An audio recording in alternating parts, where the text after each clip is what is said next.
안녕하세요, 여러분. 정소영의 아젠다 정소영 변호사입니다. 제가 아젠다를 한 지가 굉장히 오래됐어요. 한 2년 만에 지금 정소영의 아젠다로 여러분을 다시 만나고 있는 것 같은데, 사실 이 아젠다라는 프로그램은 이 사회에서 이슈가 될 만한 내용들을 가지고 와서 제가 좀 긴 시리즈 강의를 하는 형태로 진행을 해왔습니다. 그래서 지금까지 총 6번의 시즌 6까지 제가 이 아젠다 강의를 했었는데, 그러다가 제가 좀 약간의 소강 상태를 맞이하고, 올해부터는 그렇게 길게 하는 시즌 스타일이 아니라 그때그때 필요한 이슈가 있을 때마다 우리 사회의 아젠다를 끄집어내서 제가 여러분들하고 나누는 그런 방식으로 소통을 해야겠다라고 생각을 했습니다. 오늘 제가 첫 번째로 새로운 스타일의 아젠다의 주제를 낙태권에 대한 이슈를 가지고 왔습니다. 오늘 저의 PPT 제목이 태아 사례가 엄마의 권리가 되기까지 미국 연방대법원의 낙태 판결 해설, 이렇게 나와 있죠. 제목이 사실은 굉장히 좀 섬뜩해서 이 제목을 해야 될까 말아야 될까를 좀 고민을 했었습니다.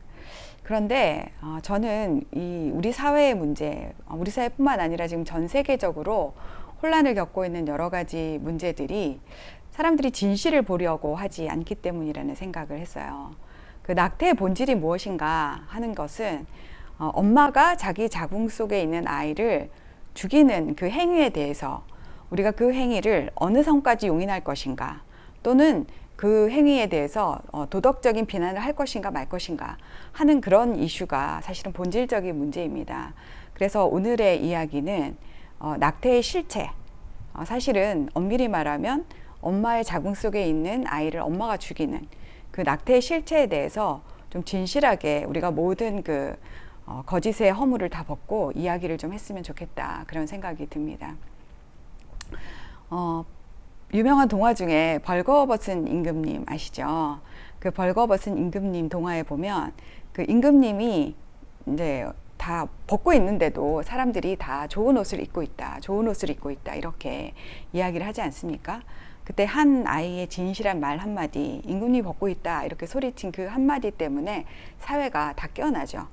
그런 것처럼 우리가 어떤 사회 이슈를 대할 때 겉포장을 이렇게 그럴듯하게 하고 말을 예쁘게 하고 하는 것에 속지 않고 좀 그 사건의 본질을 뚫어보는 그런 능력이 좀 필요한 시대가 아닌가, 더욱 필요해진 시대가 아닌가, 그런 생각을 하게 됐습니다. 그래서 오늘의 제목이 조금 불편하신 분들이 계시리라는 거 제가 알고 있지만, 우리가 낙태를 이야기하면서 그 행위의 본질에 대해서 생각하지 않는 것은 안 되겠다라는 생각을 제가 해서 이런 제목을 가지고 왔으니까 좀 이해를 해주시기 바랍니다. 그리고 오늘의 내용은 제가 최근에 있었던 미국의 연방대법원의 판결을 중심으로 과거의 미국의 판결들이 어떠했고 그것이 오늘날 이렇게 되기까지 한 서너 개, 한 5개 안 되는 것 같아요. 그런 케이스들을 가지고 여러분들에게 설명을 이제 하는 방식으로 진행을 하도록 하겠습니다. 먼저 제가 미국과 한국의 낙태법의 현주소가 어떤가, 이 얘기를 좀 드리고 시작을 해야 될 것 같아요. 여러분도 아시겠지만 미국의 연방대법원은 9명의 판사가 있습니다. 그 9명의 판사는 종신직입니다. 그 판사는 누가 이렇게 내칠 수가 없어요. 한번 임명이 되면 죽을 때까지, 혹은 본인이 건강이 좋지 않아서 스스로 사임을 할 때까지는 계속 그 자리에 머물러 있습니다. 그래서 지금 나이가 굉장히 많으신 분도 있죠. 그러다 보니까 이 연방법원 이 9명의 판사는 어떻게 보면 미국 사회의 어른과 같은 역할을 하고 있습니다. 미국에서 어떤 핫한 이슈가 있을 때 현자에게 물어봐라 하면 이 9명이 그 판결을 해주는 그런 형식이죠. 그래서 이 9명의 판사의 자리에 어떤 성향을 가진 사람이 앉는가가 미국 사회의 이 미래의 향방을 결정하는 데 굉장히 중요한 역할을 합니다. 바이든 행정부가 들어서기 전에 트럼프 대통령이 이 연방대법원 판사를 임명을 했었는데 좀 보수적인 그런 분들을 임명했다 해서 말이 많았었죠. 그 중에 가장 큰 논란거리가 되었던 분이 에이미 코니 베럿이라는 50대 초반의 여성 판사였습니다. 나이가 젊기도 했고 이분의 경력이 문제가 됐던 거죠. 왜냐하면 이분은 카톨릭 신자였고 그리고 자기가 5명의 아이를 낳았어요. 엄청나게 성공한 커리어 우먼인데 아이를 5을 낳았고 그 중에 막내 아이는 다운 증후군을 앓고 있는 장애인이었습니다. 근데 낙태하지 않고 그 아이를 낳았죠. 그리고 2명의 아이를 또 입양을 했어요. IT 지진 있을 때 부모를 잃은 고아를 2명을 입양을 해서 총 7명의 아이를 기르는 엄마입니다. 그러다 보니 이분이 향후에 대법관이 되면 낙태 판결에 대해서 어떻게 판결을 내릴지 가늠이 가시잖아요. 그래서 이 진보 좌파 성향에 있는 사람들이 엄청나게 반대를 했었어요. 그럼에도 불구하고 이분의 삶이 너무 흠이 없었어요.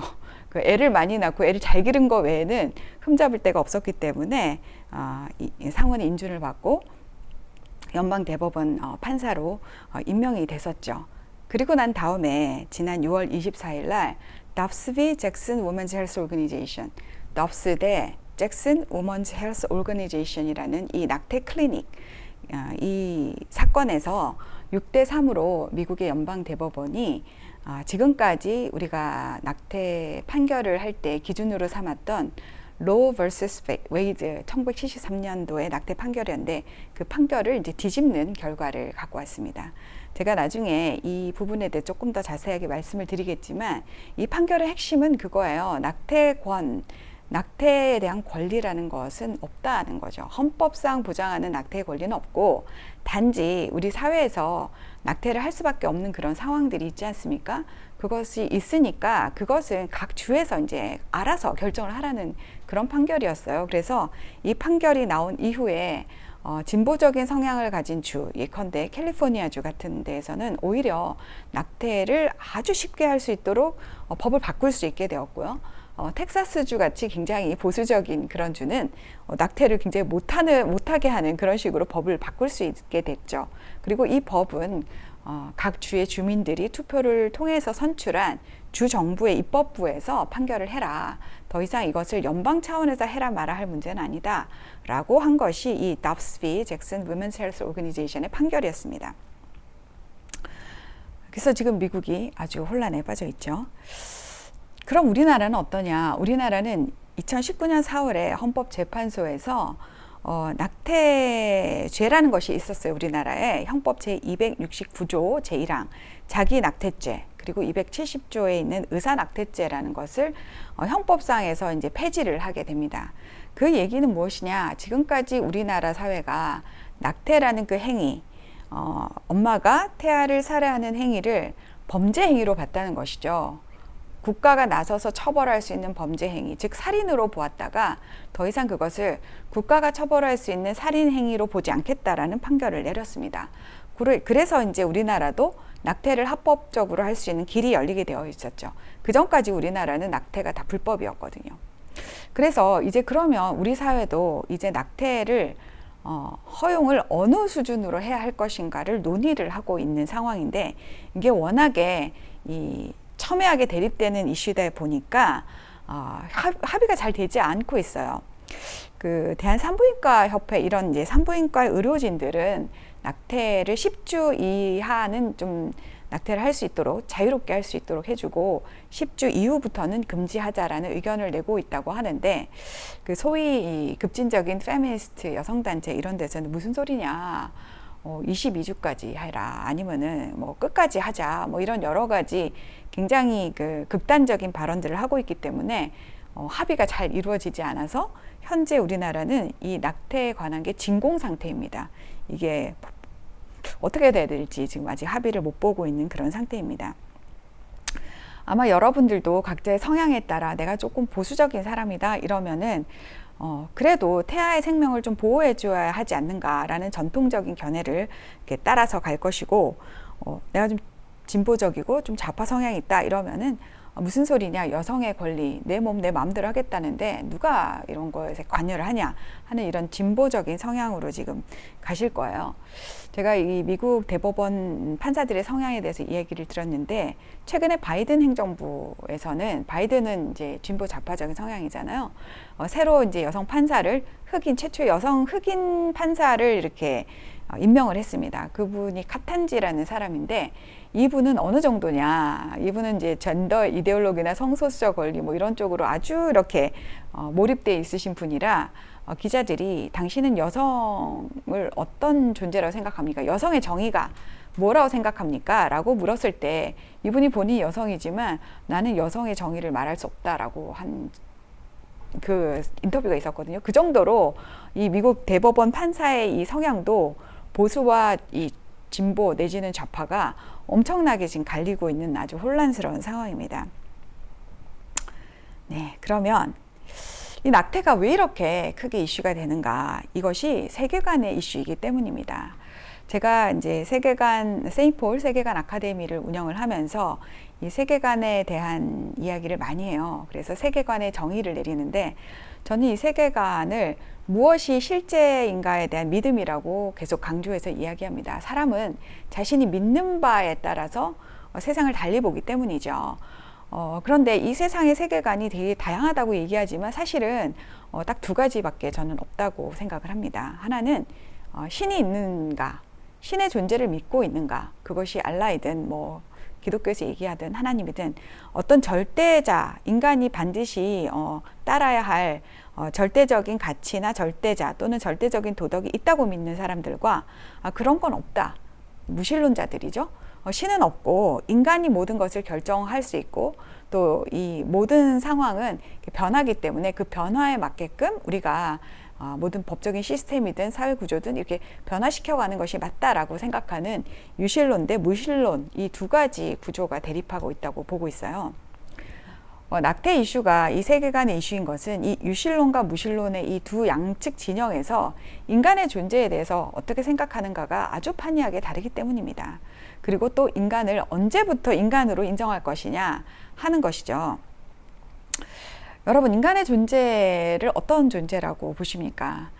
저는 크리스찬이기 때문에 성경이 말하는 인간의 존재를 이제 믿음으로 받아들이는 사람이죠. 성경은 이렇게 말을 합니다. 인간이란 하나님의 형상으로 지음을 받은 존재이다. 하나님께서 특별한 목적과 의미를 가지고 한 생명 한 생명을 직접 창조하셔서 이 땅 가운데 보낸 존재라는 그 믿음을 제가 받아들이고 있죠. 그런 저와 같은 사람들에게는 인간은 언제부터 인간이라고 할 수 있는가 물어보면 수정 순간부터 인간이라고 저는 생각을 한다, 이렇게 이야기를 하겠죠. 그렇지만 저 같은 신념을 갖고 있지 않는 사람들, 저 같은 성경적인 세계관을 갖고 있지 않는 사람들은 인간이 어떤 존재인가 라고 물었을 때 진화를 이야기합니다. 인간은 목적이 없죠. 목적 없이 우연히 진화의 도상 가운데 한 특정 시점에서 이렇게 발현된 고등생물체이죠. 그래서 여러분, 진화를 믿고 있는 한 사람 한 사람은 그냥 이 세상에 던져진 존재입니다. 아마 이 세상에 던져져서 자신의 어떤 정신적인 진화 과정이든 진화 과정을 거치면서 스스로 의미와 목적을 찾아낼 수밖에 없는 그런 존재라고 할 수 있죠. 그러면 이 진화의 도상 가운데 어느 시점부터 나는 존엄한 인간으로, 인간성을 가진 인간으로 인정을 할 것인가 하는 것이 문제가 되는 것이죠. 그것이 수정되고 난 이후에 10주 이상부터인가? 아니면 최소한 20주는 넘어야 될 것인가? 이제 이런 이슈들이 나오기 시작하는 것이죠. 제가 인터넷에서 수정란, 인간의 수정 발달 단계 이런 이제 그림을 찾아봤더니 이런 게 있더라고요. 근데 제가 보니까 수정이 된 지 7일이 되면 자궁에 착상을 한다 그래요. 그리고 14일이 되면 이제 인간으로서 이렇게 발전할 수 있는 모든 그런 이제 세포 분열 같은 기본적인 게 다 끝나는데, 그럼 우리나라에서 말하고 있는 산부인과 의사 선생님들이 말씀하시고 있는 10주라는 것은 3개월 정도 되는 거잖아요. 그죠? 3개월 채 안 되나요? 그렇게 되면 이 14일과 그 3개월간의 갭 사이인 인간이 아니란 말인가? 이제 그런 생각을 저는 이제 자연스럽게 하게 되는 것이죠. 그래서 이제 사회가 인간을 어떤 존재라 보는가, 그리고 언제부터 인간으로 인정하는가, 또한 인간의 성관계와 인간의 생명은 분리되어 있는 것인가. 그러니까 인간의 성은 쾌락을 위한 것이고 인간의 생명은 프로크리에이션, 번식을 위한 것인가. 이것을 붙여놓느냐 떼놓느냐. 그리고 이것이 가족 제도라는 안정된 제도 안에서, 패밀리 안에서 이루어지는 것만 허용할 것인가, 아니면 이게 쾌락이니까 이 패밀리라는 안정된 제도 밖에서 자유롭게 허용할 것인가를 이제 고민을 할 수밖에 없는 그런 시점이 온 것이죠. 그래서 제가 낙태는 곧 세계관의 이슈이다라고 말씀을 드리는 것입니다. 그러면 지금까지 미국 연방대법원의 낙태에 관련된 판결이 이렇게 변화해 왔어요. 근데 그 변화를 했는데 어떻게 변화했느냐? 전통적인 어떤 기독교적인 세상, 성경적인 세계관에서 세속적 인본주의로 이렇게 변화해 왔다는 것이죠. 다들 아시다시피 미국은 청교도가 세운 나라입니다. 청교도가 미국에 왜 왔냐? 영국에서 이 믿음을, 기독교적인 믿음을 제대로 지키기가 굉장히 어려운 상황에서 자신들의 이 믿음의 순수성을 지키기 위해서 미국으로 건너온 사람들이 미국이란 나라를 세운 것이죠. 그래서 미국의 독립선언문도 그렇고 미국의 헌법도 그렇고 모두 미국은 절대자의 존재, 즉 하나님을 인정하는 그런 것들을 이제 다 탑재하고 있는 나라입니다. 오죽했으면 미국 대통령이 취임을 할 때는 성경에 손을 얹고 선서를 하는 그런 나라죠.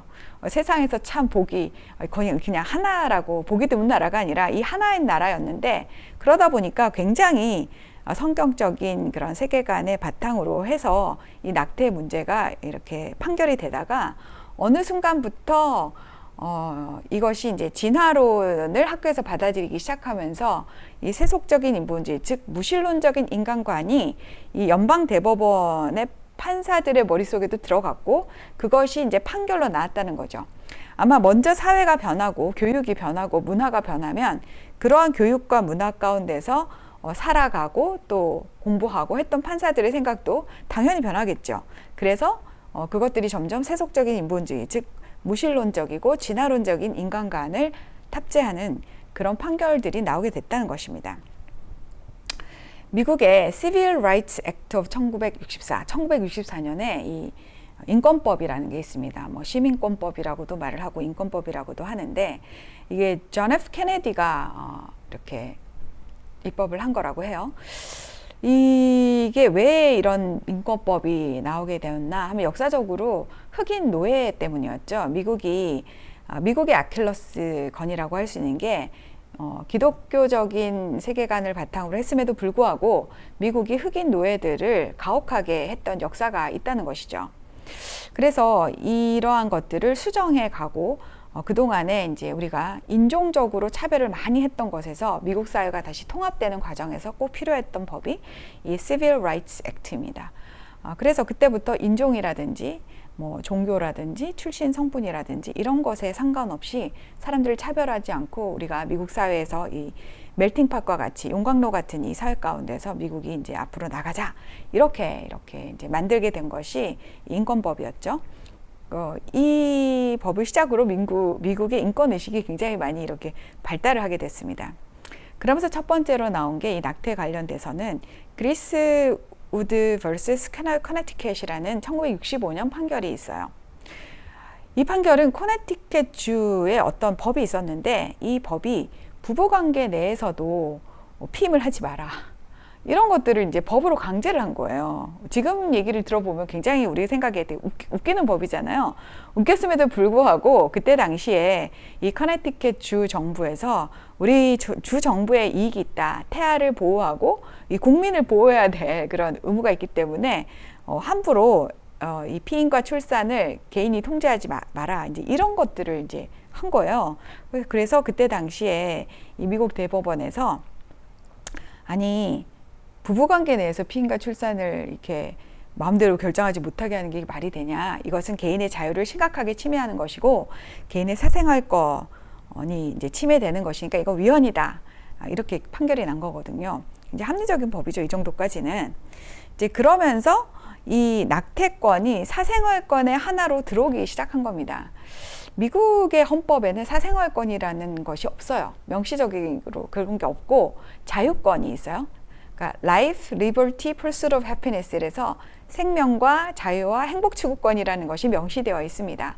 그리고 수정헌법 1조에는 다양한 여러 가지 자유에 대한 권리들이 이렇게 쭉 나열되어 있어요. 예를 들어서 표현의 자유라든지 뭐 언론, 집회, 결사 이런 자유들이 많이 있었는데 그렇다고 이제 Privacy Right은 없었어요. 그렇지만 미국의 이 연방대법원 판사들이 적어져 있진 않지만 이렇게 많은 자유권 를 이렇게 보면은 이 정도는 우리가 유추해서 끌어내올 수 있다. 그래서 이 부부의 어떤 이 출산을 통제하는 권은 사생활권에 해당한다라고 판결을 한 것이 1965년도 그리스우드 vs 커네티컷의 판결이었습니다. 그러다가 이제 시간이 이제 흘러 1971년이 되면 United States vs 비치라는 판결이 나와요. 우리가 낙태를 허용하는 경우가 많죠. 우리나라도 모자건강법 이래서 엄마의 생명이 위험한 그런 경우에 낙태를 허용을 했었습니다. 형법상 낙태죄가 존재했었을 때에도 만약에 두 생명 중에 어느 하나를 선택을 해야 되는 그런 아주 긴박한 상황에 처하면 우리 법도 엄마가 이제 선택할 수 있어서 엄마의 생명을, 물론 엄마가 나는 죽어도 좋으니 내 아이를 살려다오 하면은 태아를 살리는 방식도 할 수 있었죠. 미국도 마찬가지였어요. 낙태를 허용하는 예외적인 조항들이 있었는데 그 조항에 임산부의 건강이라는 조항이 있었습니다. 그런데 이전에서는 임산부의 건강이라면 실제적으로 아이를 낳을 때 임산부가 생물학적 피지컬리 병이 있어가지고 엄마의 생명이 위독한 경우에 낙태를 허용했었는데 이때부터는 엄마가 정신적으로 부담을 느끼거나 심리적으로 불안해서 건강하지 않은 상태도 낙태를 해도 된다라는 판결이 나왔어요. 그러니까 이 건강이라는 이 조항이 굉장히 확대 해석되는 그런 결과가 나온 것이죠. 그리고 이 이후에 다른 케이스가 하나 더 있는데 그 케이스에서는 엄마가 경제적으로 돈이 없다. 이것도 엄마가 건강하지 않은 상태로 본 거예요. 그래서 경제적으로 돈이 없는 경우에도 낙태를 해도 되는. 그래서 이 건강이라는 개념 자체가 의사가 판단해야 되는 의학적인 어떤 상태가 아니라 심리적, 정서적, 정신적, 경제적 이 모든 것이 완벽한 상태가 아니면 건강한 게 아니다 라는 식의 확대 해석이 이렇게 가능하게 된 거죠. 그러면 어떻게 되겠습니까? 내가 이 아이를 낳으면 낳아서 기른 게 너무 힘들 것 같아. 정서적으로, 정신적으로 내가 너무 부담이야. 이러면은 낙태를 할 수 있게 돼버린 것이죠. 그래서 의학적으로 여러분, 임신이 가능하다는 것은 여자가 건강하다는 거예요. 의학적으로. 몸에 질병이 있거나 몸이 약한 여자는 임신이 잘 안 됩니다. 그렇죠? 그래서 건강한데, 의학적으로는 건강해서 임신이 되었는데 이것을 마치 질병처럼 간주를 하게 된 것이 사실 이 케이스부터라고 말을 할 수가 있는 거죠. 건강한 아이를 임신하는 것 자체가 마치 여성의 건강을 해치는 질병인 양 취급받게 됐다는 것이죠. 그러다가 이제 여러분들이 굉장히 잘 아시는 로 vs 웨이드라는 1973년도 판결이 나오면서 낙태가 여성의 기본권인가, 헌법이 보장하는 여성의 인권인가 라는 이 문제를 이제 다루게 된 것입니다. 지금 PPT에 나오는 분이 제인 로인데 본명은 노마 맥콥이라는 사람입니다. 이 사람이 이제 로가 자기 이름이 아니에요. 로가 우리나라에서 말하는 홍길동, 아무개님 이런 식으로 이제 피고를 이제 변호하기 위해서 이제 이렇게 붙이는 건데 제인 로라고 했고 존 도 이런 식으로 이런 이름을 씁니다. 그래서 이제 로비 웨이드라는 사건이 나오는데요. 이 사건의 내용은 이런 것입니다. 텍사스주에서 이제 낙태 금지법이 있었는데 낙태를 여성의 생명을 보호한 경우를 제외하고는 낙태를 절대 하지 마라. 이렇게 텍사스법은 굉장히 엄격하게 규제를 했던 것이죠. 그럴 때에 그때 당시에 이제 임신을 하고 있었던 이 제인 로라는 사람이 여성이 집단 소송의 대표로 나오게 됩니다. 무슨 소리냐? 이것은 여성의 인권인데 왜 이렇게 이 주가 내 몸에 대해서 이렇고 말을 많이 하냐? 이제 이러면서 여성들이 들고 일어난 케이스였죠. 사실 이 케이스가 문제가 되게 많았던 것은 이 사건을 변호했던 사라 웨딩턴이라는 여자 변호사가 있었는데 본인도 낙태를 했다고 제가 알고 있고요. 이 변호사가 이 제인 로에게 위증을 하도록 교사했다 이런 이야기도 있습니다. 그래서 굉장히 스토리를 가슴이 굉장히 아픈 스토리로 만들어가지고 이야기를 했다 이제 이런 얘기들이 있죠. 보통 우리가 낙태 이러면은 흔히 이야기하는 게 강간당해서 아이를 뵀으면은 어떡하냐, 낙태해야 되지 않냐, 이런 굉장히 극히 희소한 케이스를 들어가지고 얘기를 많이 하지만 실제 낙태 사건들, 낙태 케이스들 보면 부부간에 결혼 생활 안에서 낙태가 되는 경우가 굉장히 많습니다. 뭐 셋째 아이를 원치 않는데 경제적으로 부담이 되기 때문에 원치 않거나, 또는 우리나라는 한때 그 남아선호 사상이 강했기 때문에 여자아이였기 때문에 낙태를 당하는 경우도 되게 많았고요. 그러니까 꼭 불가피한 경우가 아니어도 내가 심리적으로, 정서적으로, 경제적으로 부담이 돼서 그냥 아이를 죽이는 경우가 굉장히 많았는데, 대부분 낙태 케이스는 정말 눈물 없이 들을 수 없는 그런 사건들을 하나 모델 케이스로 뽑아와가지고 얘기를 많이 하는 것이죠. 어쨌든 간에 이 텍사스주의 낙태 금지법이 결론적으로 위헌으로 판정이 나왔어요. 그 위헌으로 판정이 나오면서 이때 연방대법원이 연방 전체가 적용할 수 있는 이 낙태에 대한 기준을 만든 거예요. 그 첫 번째는 낙태권, 여성의 낙태권은 헌법으로부터 유추되어 나오는 일종의 사생활권이다. 아까 제가 프라이버시 라이트라고 했는데 헌법에 적어놓지는 않았지만 우리가 여러 가지 자유를 인정하니까 그 중에 하나인 여성이 자기 신체를 통제할 수 있는 자유에 대해서는 헌법에서 보호하는 걸로 좀 해주자, 이렇게 이제 얘기를 한 거죠. 두 번째는 그러면 낙태를 하긴 해야 되는데 생명을 보호도 해야 되잖아요. 여자가 아무리 권리가 이렇게 막강하지만 이거를 100% 온전하게 인정해주기는 어렵죠. 태아도 인간이기 때문에. 그러면 이 태아를 언제부터 인간으로 보고 보호할 것인가, 이거를 법원에서 정해준 겁니다. 그것을 트라이메스터 기준이라고 하는데요. 트라이메스터는 3개월씩 단위를 끄는 거예요. 우리나라는 임신을 10달 동안 뱃속에 있었다라고 이야기하지만 미국은 9달이라고 얘기하거든요. 그래서 그 9달을 3개월, 3개월, 3개월 나눈 거예요. 그 첫 3개월은 여자가 하고 싶은 그냥 낙태를 다 해, 괜찮아 라고 이제 얘기를 하고, 그런데 이 두 번째 3개월에서 6개월 그 사이는 그때부터는 태아를 좀 보호하는, 그래서 좀 정말 낙태를 하지 않으면 안 될 상황 아니면 웬만하면 하지 말아라 했는데, 그 안 될 상황이 정서적, 심리적, 경제적 요인이 다 들어가니까 사실 이것도 주장하면은 얼마든지 이제 할 수가 있는 거죠. 그리고 마지막 그 3개월은 웬만하면은 태아를 보호하는 쪽으로 주정부가 규제를 해라, 이제 그렇게 이제 기준을 정해준 거예요. 그래서 그게 트라이메스터 기준이라는 거라고 하는 것이죠. 그래서 그 기준이 하나 있고, 또 한 가지는 태아가 그 자궁 밖에서 혼자 생존할 수 있으면 죽이면 안 된다. 그 생존 가능성, 그래서 fetus의 viability, 자궁 밖 생존 가능성을 기준으로 해서 그 3개월에서 6개월 사이에 있더라도 그 아이가 충분히 자궁 밖에서 생존할 수 있으면 낙태를 하지 마라, 규제를 해라, 이제 이런 기준을 정해준 것입니다. 그래서 이제 그때부터 미국 사회는 자유롭게 낙태를 마구마구 이제 할 수 있게 됐어요. 연방 대법원에서 낙태가 권리다라고 이제 말을 해버리니까 그때부터 기록 이제에 따르면은 로비 웨이드가 있은 이후부터 미국에서 한 6천만 명 이상의 태아가 낙태로 이제 죽었다고 해요. 이 숫자로 보니까 별로 감이 안 오시는데, 우리가 2차 세계대전 때 정말 모든 인류가 기겁을 했던 사건이 있었잖아요. 홀로코스트라고. 그때 유대인을 죽인 숫자가 600만 명이었어요. 그 600만 명의 유대인이 죽은 것을 보고 전 세계가 경악을 하고 세계인권선언을 만들었잖아요. 근데 이 미국에서만 6천만 명이라는 거죠. 600의 10배인데 낙태로 이렇게 많이 죽어나가는데 이것이 문제가 아닌가. 그때부터 미국 사회에서 계속 이 문제는 논란의 거리로 계속 왔어요. 미국 사회가 이렇게 가면 안 된다 이런 식으로. 근데 어쨌든 간에 트라이메스터와 fetus의 viability, 태아의 생존 가능성 기준으로 낙태가 가능하고, 그리고 낙태를 권리 하나로 인정을 해준 아주 역사적인 그런 사건입니다. 그 뒤에 이제 1992년도에 Planned Parenthood of Southeastern Pennsylvania vs. Casey라는 케이스가 있어요. 플랜드 페어런트후드가 미국에서 최대 규모의 낙태 시술 기관입니다.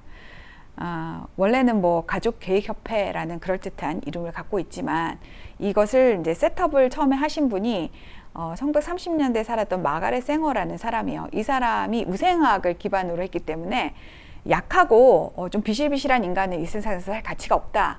그리고 인종적으로 열등한 인간은 살 가치가 없다. 그래서 그때 당시에 이 가족계획협회 플랜드 페어런트를 만들고 흑인들의 낙태를 적극적으로 많이들 흑인하고 장애인을 굉장히 많이 낙태시킨 그런 기관이에요. 근데 그 이후에 굉장히 간판을 싹 갈아치우고 예쁘게 포장을 한 다음에 여성의 인권을 위해서 여성의 그 낙태권을 보장하기 위해서 우리는 투쟁하는 그런 훌륭한 기관이다. 이제 이렇게 나타나게 된 것이죠. 이 케이스는 펜실바니아의 낙태 통제법의 위헌성을 판단하는 것입니다. 아까 로비 웨이드에서 주정부가 낙태를 전혀 규제할 수 없다. 이게 아니에요. 태아가 자궁 밖에 살 수 있는 정도가 되면 낙태를 규제할 수 있어요. 그리고 6개월 이상 되면은 이건 뭐 어떤 태아도 살 수 있으니까 규제를 할 수 있는데, 그러니까 그 규제가 굉장히 약해졌겠죠. 대신에 그 약해진 그 규제도 마음에 안 든다는 거죠.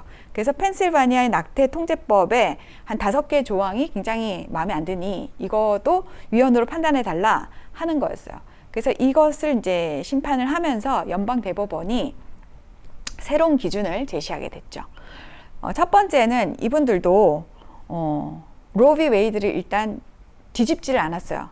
이때 당시에 이걸 뒤집어야 된다는 얘기가 되게 많았었는데 용기가 좀 부족했던지 뒤집지는 못하고 낙태권이라는 것이 여성의 권리 중에 하나다라고 인정은 해줄게.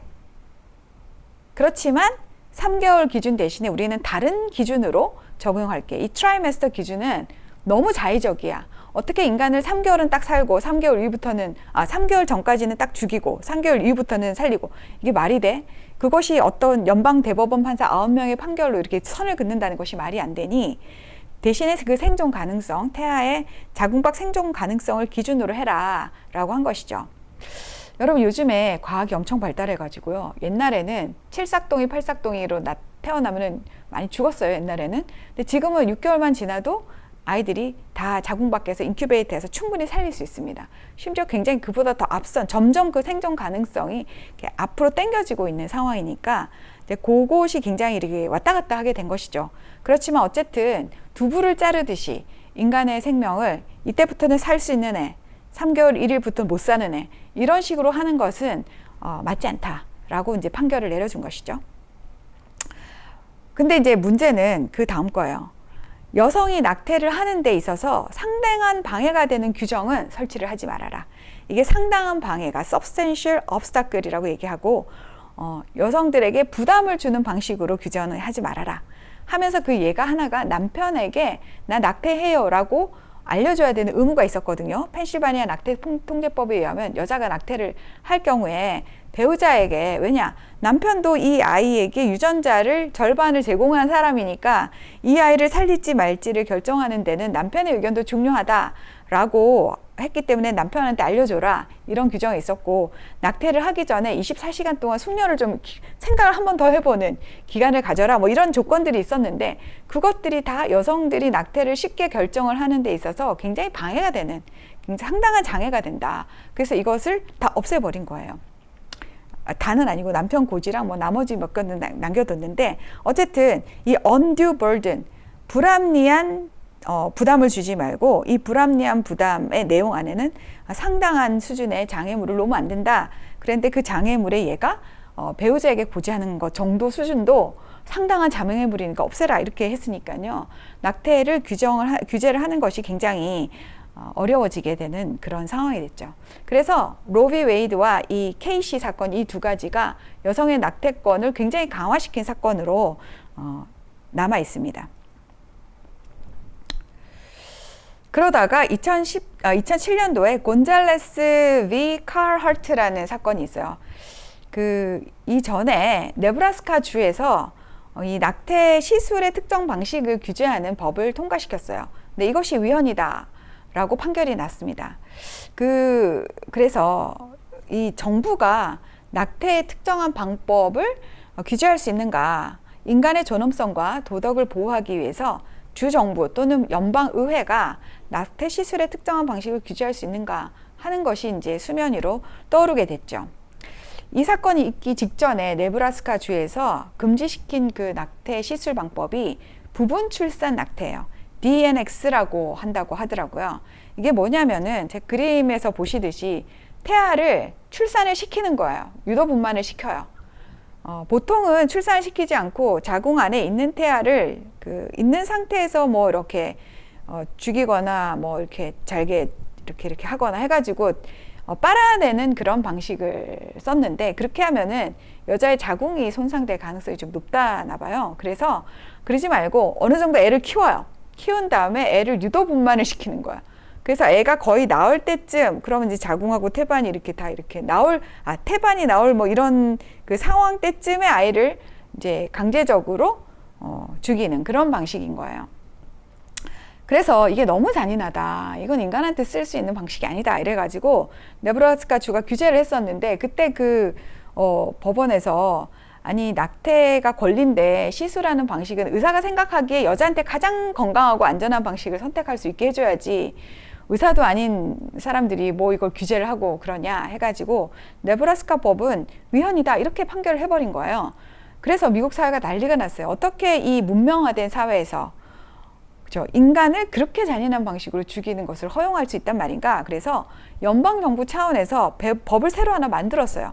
그래서 부분 출산 낙태 금지법, Partial Birth Abortion Ban Act of 2003, 이거를 이제 만들었어요. 그래서 인간을 죽이려는 목적으로 고의적으로 출산을 시키는 거, 유도분만을 시키는 것은 안 된다. 그래서 시켜가지고 죽이는 것은 이거 명백한 영아 살해에 해당한다 라고 이제 금지를 했더니, 이 낙태 시술 업체에서 아니 그러면은 자궁 속에선 죽여도 되고 자궁 밖에 나오면 죽이면 안 돼? 그런 게 어딨어? 우린 다 죽일 거야. 이제 이러면서 이제 싸움이 붙은 거였죠.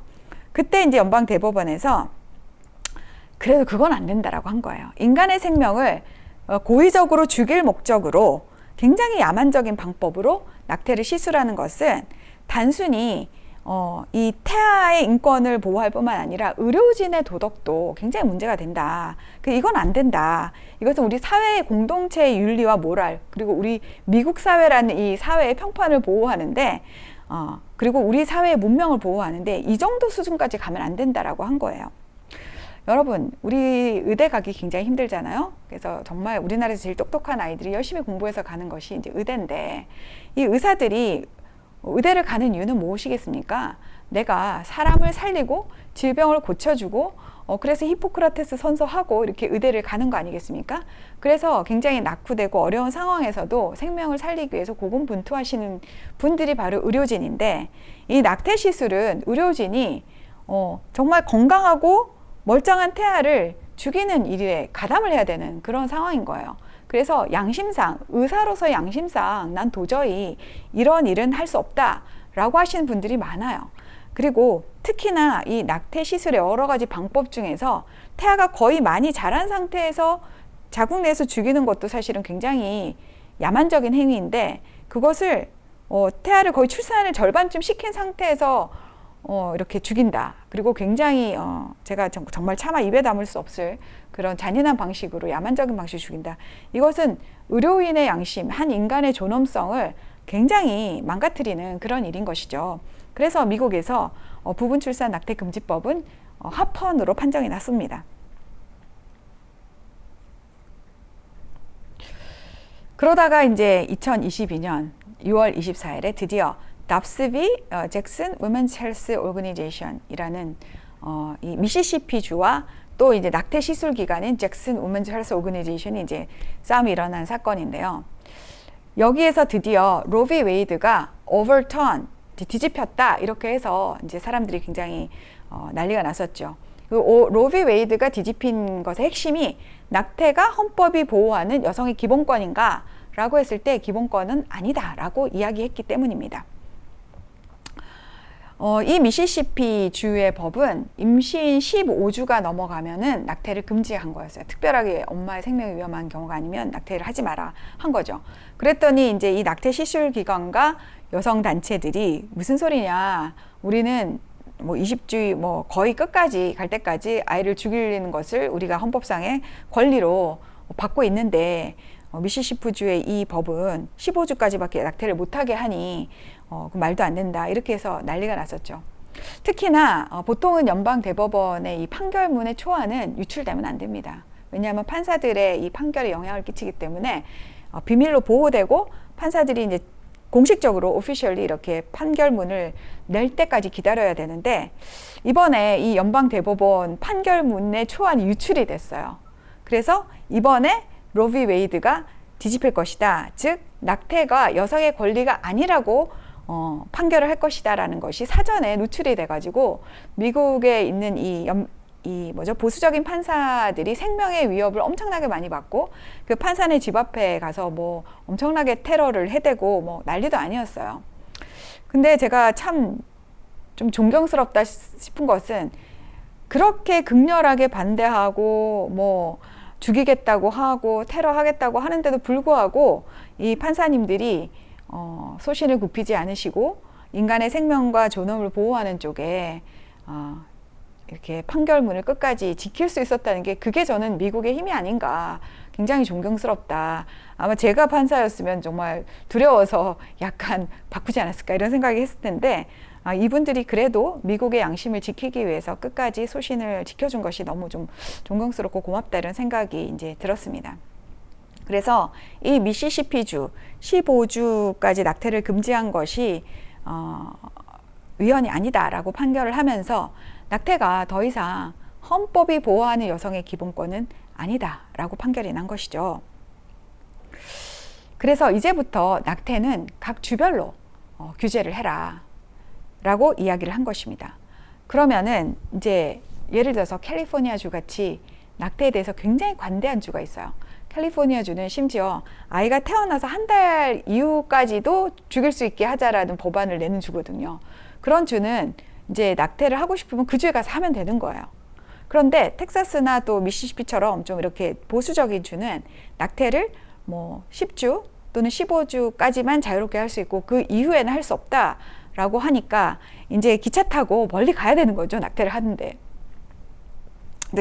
그래서 이제 프로 초이스들은 우리에게 그런 상당한 burden, substantial obstacle, 장애물을 우리 앞에 두다니 용서할 수 없다. 우리는 낙태를 내가 살고 있는 이 주에서 편하게 하고 싶다. 이제 이렇게 하는 것이죠. 그리고 이제 세 번째는 합리적 검토 기준, 이게 무엇이냐면 지금까지는 이 낙태를 규제하려면은 주정부의 법이 굉장히 어려운 검토 기준을 통과를 했어야만 했어요. 이 검토 기준이 뭐냐면 연방 대법원에서 어떤 법이 위헌이다 아니면 합헌이다 이렇게 판결할 때는 사안에 따라서 검토하는 기준, 이 법이 통과할 수 있는 그런 바라고 해야 되나요?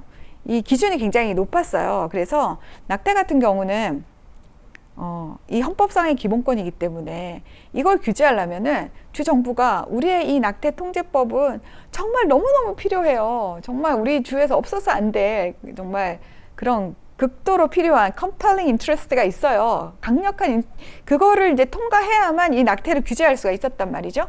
그런데 이제부터는 그 검토 기준이 되게 낮아져 가지고 rational basis review, 그래서 그냥 이 법이 낙태를 규제하는 것이 되게 합리적이다.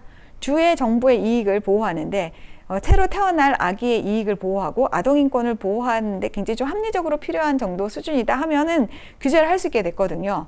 그러니까 이제 이 낙태를 찬성하는 주에서는 이렇게 규제를 쉽게 할 수 있으면 낙태를 하는 게 너무 불편해지지 않냐. 그래서 이제 싸움이 벌어진 것입니다. 그래서 이 Dobbs v. Jackson Women's Health Organization, 이 사건이 낙태를 못하게 하는 사건이 아니에요. 이 판결이. 낙태를 할 수 있는데 주별로 알아서 규제를 정하라는 것이죠. 단 이 낙태권이라는 것이 헌법이 보장해주는 인권은 아니다라는 거죠.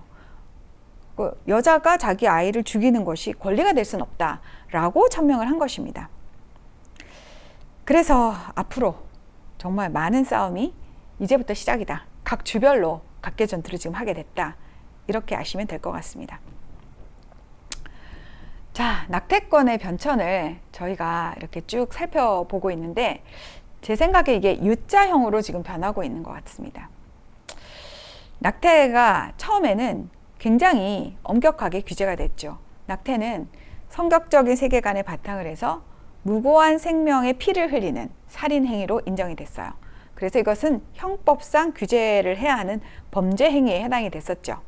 그러다가 이것이 세월이 흘러서 진화론적인 세계관을 받아들이면서 인간의 생명이 그렇게 신이 부여한 존귀한 게 아니다. 하나님의 형상을 띤 그런 존귀한 것이 아니고 수정 시작부터 인간으로 인정을 할 수 있는 것이 아니라 진화의 도상 가운데에서 어느 특정 시점부터 인간으로 인정해주자라고 합의를 하면 그때부터 인간이다 라고 하는 생각들이 미국 사회뿐만 아니라 이제 낙태를 허용하는 많은 국가에서 이제 생각들이 들어오게 된 거죠. 무신론적인 생각들이. 그러면서 여성이 자신의 몸에 대해서 컨트롤할 수 있는 자유가 있고 그 자유는 헌법에 써놓은 건 아니지만 그래도 여러 가지 헌법상의 자유 추구권 가운데서 유치할 수 있는 그런 사생활에 대한 자유, 그것 중에 하나다라고 돼서 이제 범죄는 최소한 아니다. 우리 사회가 자랑하고 그것을 부추기고 옹호할 것은 아니지만 최소한 그것을 국가가 나서서 감옥에 쳐넣을 정도의 수준의 범죄는 아니다라는 생각을 하게 됐어요. 그러다가 이제 지금 현대 20세기, 21세기 오면서 여성의 신체적 자기결정권이라는 것을 굉장히 강조하는 시대가 오면서 드디어 이 낙태는 더 이상 부끄러워할 일도 아니고 더 이상 죄의식을 가질 일도 아니고 당당한 나의 인권이고 권리다 이렇게 한 것이죠. 그래서 태아는 내 몸속에 있는 불필요한 세포 덩어리다. 암세포와 같다. 그래서 내가 이것을 계속 갖고 살겠다 하면 사는 것이고 그렇지 않고 내가 혹을 미리 떼내듯이 떼버리고 싶다 하면 언제든 뗄 수 있는 그런 인권의 영역에 여성의 인권의 영역에 속한다 라고 주장을 하게 된 것이죠. 이것의 이 변천이 진짜 어마어마한 정말 세계관의 변화라고 할 수 있어요. 자, 그러다가 이제 다시 정신을 약간 차리게 된 것 같아요. 그래서 최소한 지금 이 답스비 잭슨 Women's Health Organization 이 사건을 통해서 낙태가 최소한 헌법이 보장하는 여성의 인권은 아니다.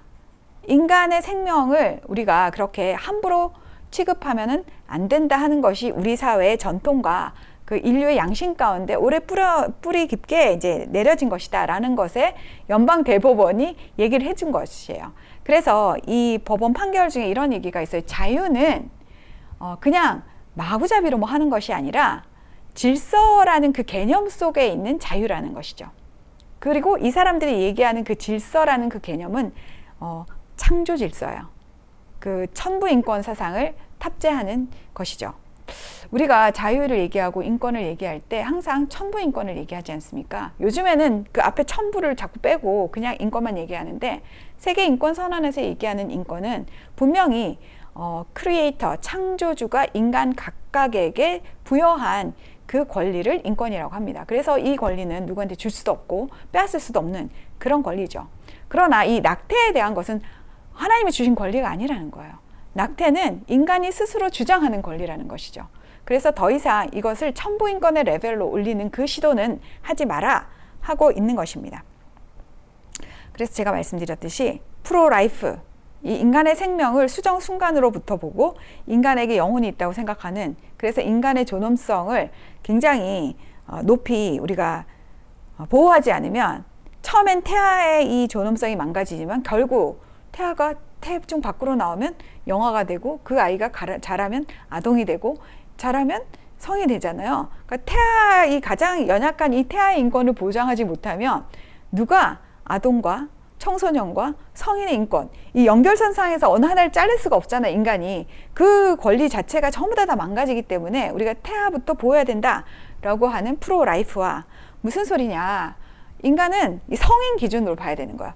가장 고등하고 가장 발달되고 가장 진화의 최상 등급에 있는 이 성인의 권리, 성인의 편리함이 가장 잘 보장되는 형태로 가야지 그것이 인권이다 라고 하는 프로초이스의 싸움이 이제부터 굉장히 격렬하게 시작이 될 것이고, 우리나라도 지금 낙태법이 개정되지 않은 상태이기 때문에 지금 이 싸움을 하고 있는 것입니다.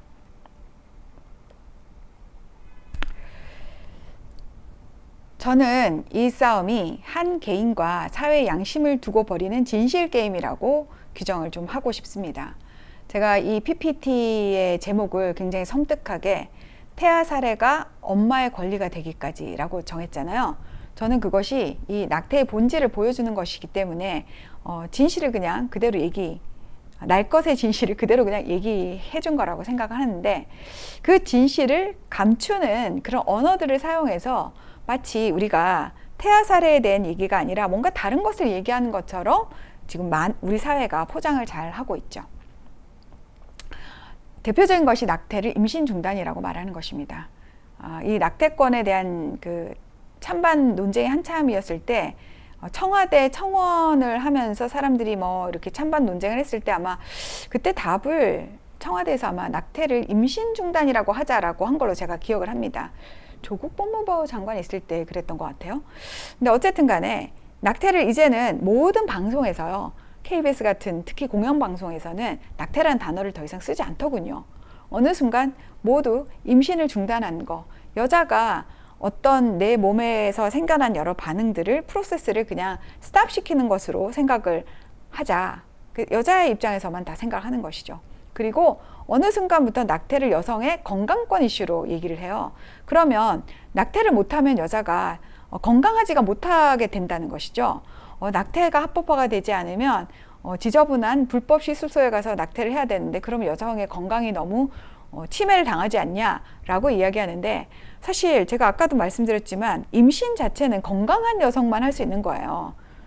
생물학적으로 의학적으로 건강해야, 자궁이 튼튼해야 임신이 되거든요. 근데 그 상태 자체를, 임신한 상태 자체를 마치 암에 걸린 것처럼, 암세포를 갖고 있는 것처럼 질병화해서 자꾸만 얘기를 만드는 거예요. 그래서 낙태를 못하면 마치 여자가 건강을 잃어버리는 것처럼 얘기하는데 정반대입니다. 그리고 낙태를 자꾸만 권리라고 이야기하죠. 저는 이 세상이 완벽하지 않기 때문에 낙태를 할 수밖에 없는 상황이 언제나 존재한다는 것을 인정하는 사람입니다. 엄마의 생명이 위독하는 그런 상태도 있을 수 있고요. 또 뭐 늘 얘기하듯이 강간이나 원치 않게 그렇게 뭐 폭력적으로 임신을 당하게 되는 그런 경우도 있습니다. 그리고 또 뭐 인생이 살다 보면 진짜 더 이상 아이를 키울 수 없는 그런 상황 가운데 임신을 해서 낙태를 할 수밖에 없는 경우도 있다는 거 제가 너무나 잘 알고, 그것이 가슴 아픈 일이죠. 그래서 그런 상황이 있으면 온 사회가 함께 가슴 아파하고, 그것을 우리 사회가 잘 보호해주지 못해서, 건강한 임신한 여성을 잘 보호해주지 못하거나 아니면 본인의 실수로 인해서 어떤 절박한 상황에 처한 것을 함께 가슴 아파하고, 그것을 좀 안 하는 방향으로, 좀 부끄럽게 여기고 좀 미안하게 여기고, 이렇게 가는 것이 지금까지 우리 사회였고, 우리 사회뿐만 아니라 지금까지 문명사회가 그렇게 해왔었어요. 그래서 거기에서 생명 존중을 하면서 문명사회가 발달해 왔는데, 지금은 이것을 권리로 인정을 해달라. 심지어 미국에서 어떤 사람도 있었냐면, 이 로비 웨이드가 뒤집어지니까 내가 일부러 임신을 해가지고 낙태 퍼포먼스를 하겠다, 내 권리를 주장하기 위해서. 이런 극단적인, 굉장히 사타닉한 그런 이야기를까지 하고 있는 상황이거든요. 그래서 이것은 권리가 전혀 아니고 정말 불가피하게 우리가 온 사회가 제의식을 가져야 하고, 미안해해야 하고, 그 아기에게 미안해해야 하고, 우리가 부끄러워해야 할 일인데 이것을 너무나 당당하게 요구한다는 그런 것이죠. 그리고 낙태를 생물학적인 억압에서의 해방이라고, 내가 쾌락을 마음껏 즐길 수 있는데 임신 가능성 때문에 마음껏 못한다는 거죠. 그래서 이 임신이란 생물학적인 억압에서 내가 해방할 수 있는 굉장히 간단한 방법 중에 하나를 낙태라고 생각한다는 것이죠. 그리고 낙태 의뢰인을 마치 질병 있는 환자라는 단어로 얘기하죠. 사실 이것은 의뢰인이고 고객님이신데 이것을 환자라는 단어로 얘기합니다. 뿐만 아니라 낙태는 엄격하게 태아 살해인데 아까 말씀드린 임신 중단이라든지 뭔가 something else, 다른 것인 것처럼 얘기하고, 책임으로부터 해방되는 아주 좋은 것인 것처럼 이렇게 포장을 되게 예쁘게 해서, 특히 이 청소년들 그리고 젊은 여성들을 굉장한 위험에 노출시키고 있다는 것이죠. 제가 이 낙태에 대한 이 준비를 하면서 인터넷에서 낙태 부작용 쳐봤어요. 왜냐하면 낙태를 자꾸 여성의 건강권과 연결시켜서 얘기를 하니까, 낙태를 하면 건강해지는가? 근데 그게 아니에요.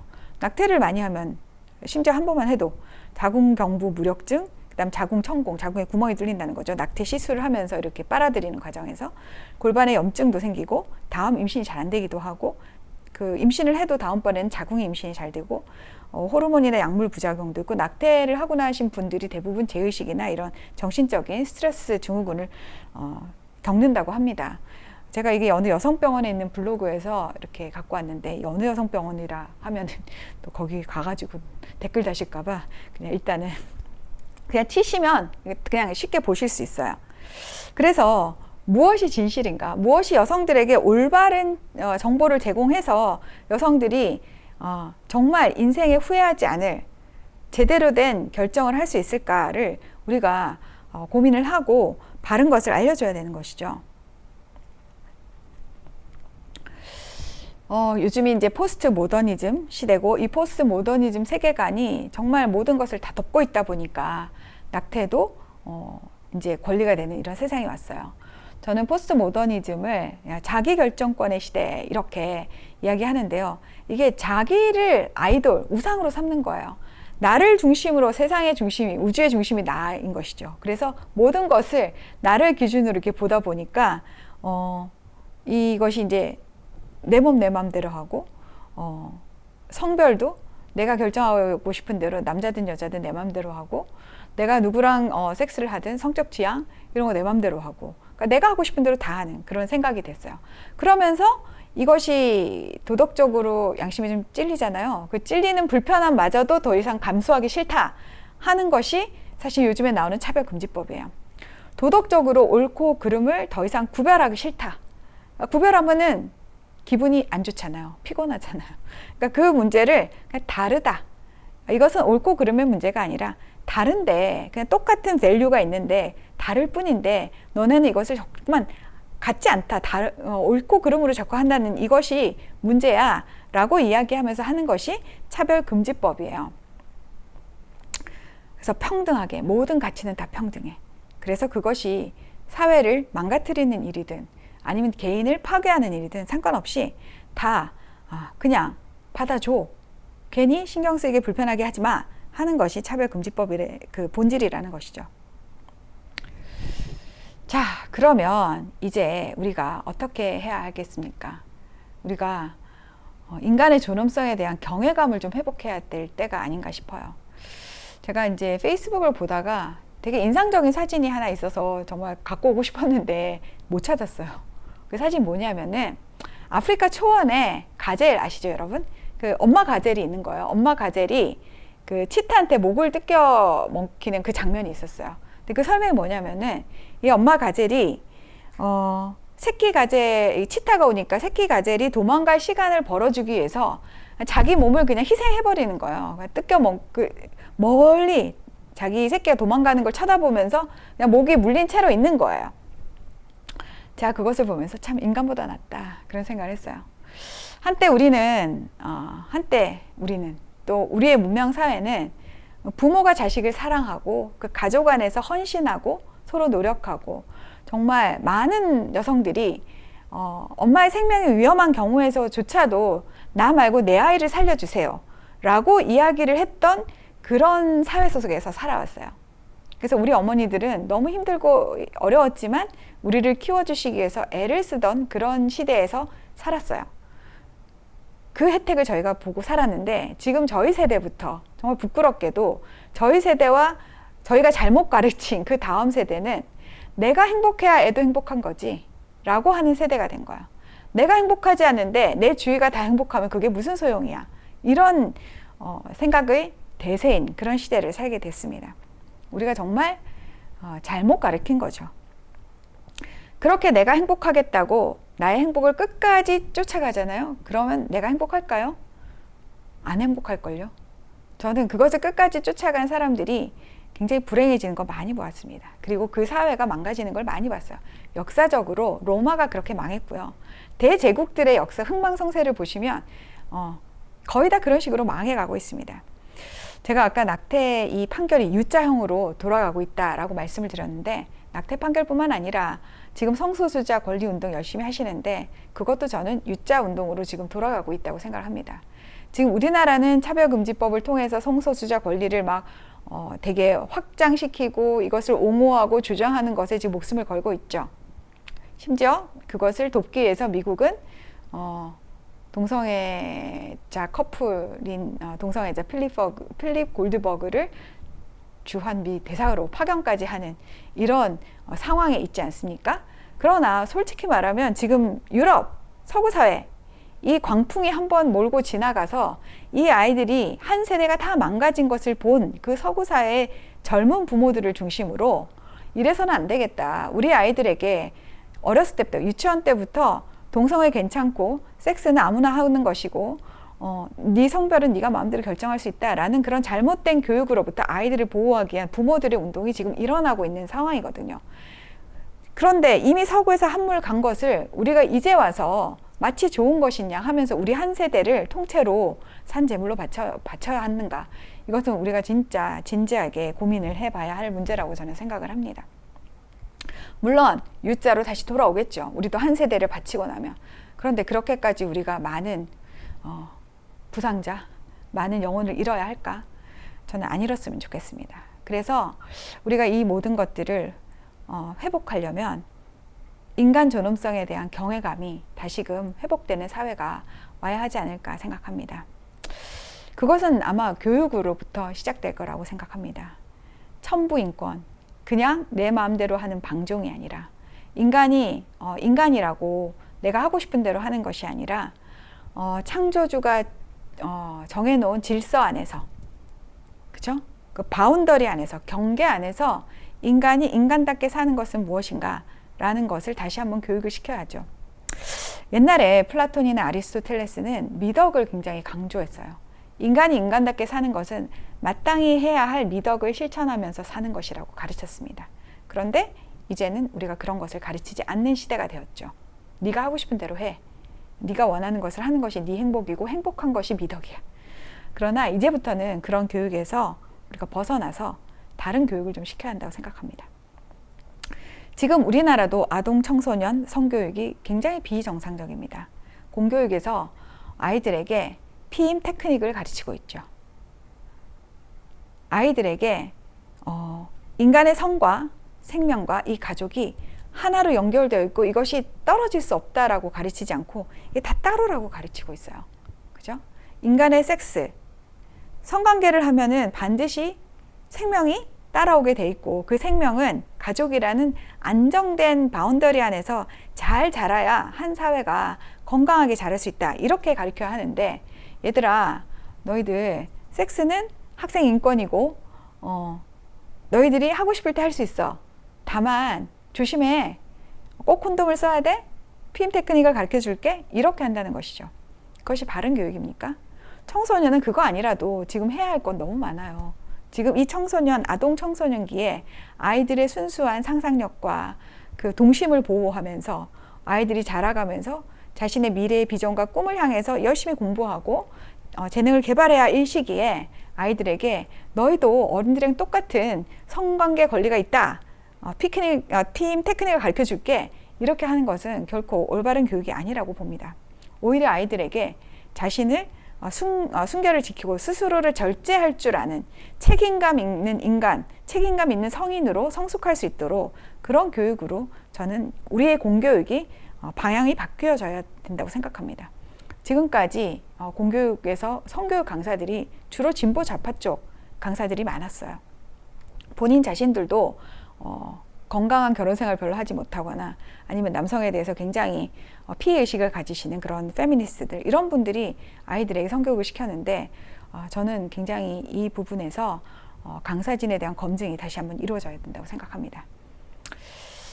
또한 우리가 어쩔 수 없이 이렇게 낙태를 할 수밖에 없는 그런 상황이 생기면은 이것을 태와 여성이 모두가 우리 사회에서 좀 품어주고 받아주고 생명을 살릴 수 있는 길로 나가야 되겠죠. 우리가 인간이 완벽하지도 않고 모든 인간이 다 죄인이기 때문에 실수할 수도 있고 죄를 범할 수도 있지만 정책적으로 그것이 줄어드는 방식으로 정책을 만들어야겠죠. 최근에 저희 사회에서 베이비박스에 대한 그 논란이 굉장히 많았습니다. 일각에서 여성 페미니스트들이 베이비박스가 있어서 아이를 버린다는 거예요. 박스가 없으면 애를 안 버릴 텐데. 그리고 입양을 할 때도 엄마가 분명히 이 아이의 출생에 대해서 이렇게 써줘야지 입양이 가능하도록 법을 바꿔놨거든요. 그러다 보니까 아이들이 베이비박스에다가 갖다 주면은 이 아이가 그래도 생명을 살 수 있는 기회가 조금이라도 느는데 그 기회마저 잊어버리고 그냥 이렇게 어딘가 다른 곳에 버려짐을 당한다거나 아니면 입양을 시킬 수 있는 아이가 그 입양법 때문에 입양이 못 되는 그런 여러 가지 정책적인 문제들이 있다는 것이죠. 정말 탁상 공론으로 이상적으로만 생각해서 이 현실을 굉장히 모르는 인간이 얼마나 이 죄에 가득한가 이런 것들에 대한 인간 존재에 대한 그 인식이 굉장히 부족하신 분들이 이상한 정책을 자꾸 만들어요. 그런데 실제적으로 이 현장에서 일하시는 분들의 음성을 저희들이 정말 제대로 듣고 태아 생명을 모두 살릴 수 있는 그런 지혜를 온 사회가 좀 모아야 되지 않나.